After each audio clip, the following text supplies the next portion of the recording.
हरे कृष्ण मित्रों, आज हम बात करेंगे कि इस पृथ्वी का अंत कैसे होगा, भविष्य मालिका और अन्य ग्रंथों से।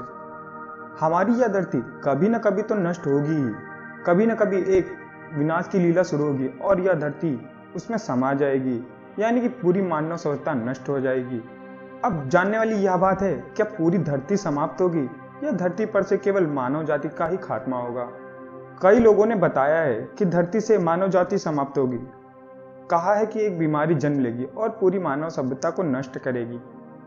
घातक बीमारी कोरोना ने तो लाखों लोगों का काल के गाल में ढकेल ही दिया है और यहाँ तक कि अभी यह नष्ट भी नहीं हुई है। कोरोना वायरस कब समाप्त होगा, इसके बारे में कुछ कहा नहीं जा सकता। कुछ वैज्ञानिकों के अनुसार अब मानव सभ्यता को इस कोरोना वायरस नाम की बीमारी के साथ ही जीवन जीना पड़ेगा, यानी कि अब यह बीमारी लगभग जाना नामुमकिन हो गई है। परंतु मानव जाति के अंत के कई ग्रंथों में प्रमाण मिलते हैं कि कब और कैसे इस पृथ्वी से मानव सभ्यता का अंत होगा। धरती से जीवन समाप्त होने के बारे में अनेकों लोगों ने भविष्यवाणियां की हैं, अनेकों वैज्ञानिकों ने इसके बारे में बताया है और अपने अपने विचार रखे हैं कि धरती कब समाप्त होगी और कैसे कैसे और क्या क्या कारण होंगे।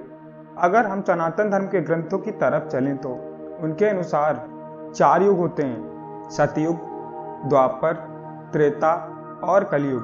कलयुग जो कि सबसे छोटा युग है और सबसे क्रूर युग माना गया है।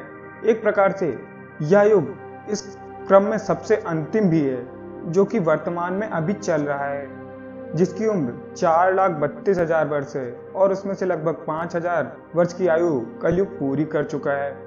जब बात धरती के अंत की आती है तो प्रश्न यह उठता है कि कौन आएगा, कौन होगा सुप्रीम, कौन होगा मुक्तिदाता, किस भगवान का जन्म होगा, जैसा कि अन्य युगों में होता चला आ रहा है। तो हिंदू धर्म ग्रंथों के अनुसार भगवान कल्कि अवतार लेंगे और वही कलयुग का अंत करेंगे। भगवान कल्कि के अवतार से जुड़ी अनेकों भविष्यवाणियां मिलती हैं। अनेकों संतों ने इनके बारे में लिखा है। अगर हम संत अच्युतानंद दास की भविष्यवाणी भविष्य मालिका की बात करें तो उसमें बताया गया है कि भगवान कल्कि कब अवतार धारण करेंगे। भविष्य मालिका के अनुसार सन 2005 के करीब कल्कि का अवतार हो चुका है और सन 2030 तक भगवान कल्कि खुद को लोगों के सामने प्रकट कर देंगे। उसके बाद कलयुग का अंत होगा और भगवान कल्कि सतयुग की स्थापना करेंगे। अगर अब हम दूसरे प्रमाण की बात करें तो दूसरा प्रमाण हमने भगवत गीता से लिया है। भगवत गीता के अनुसार ब्रह्मा जी के एक दिन को एक कल्प कहते हैं, जिसमें सतयुग, त्रेता युग, द्वापर युग और कलयुग इन चारों युगों के 1000 चक्र होते हैं और इतनी बड़ी ब्रह्मा जी की रात्रि होती है। ब्रह्मा का दिन होने पर समस्त प्राणी प्रकट होते हैं और ब्रह्मा की रात्रि आने पर सभी विनष्ट हो जाते हैं, यानी कि सभी मारे जाते हैं। अगर हम गणना करें तो सतयुग 17,28,000 वर्ष, त्रेता युग 12,96,000 वर्ष, द्वापर युग 8,64,000 वर्ष, कलयुग 4,32,000 वर्ष। इन चारों युगों को मिलाकर एक चतुर्युग बनता है, यानी कि एक चतुर्युग की आयु 4,32,00,000 वर्ष।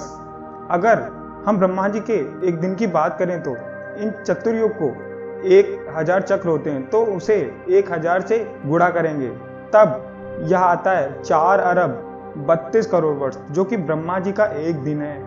और इतनी बड़ी ब्रह्मा जी की रात्रि होती है, अर्थात दोनों को जोड़े तो 8,64,00,00,000 वर्ष।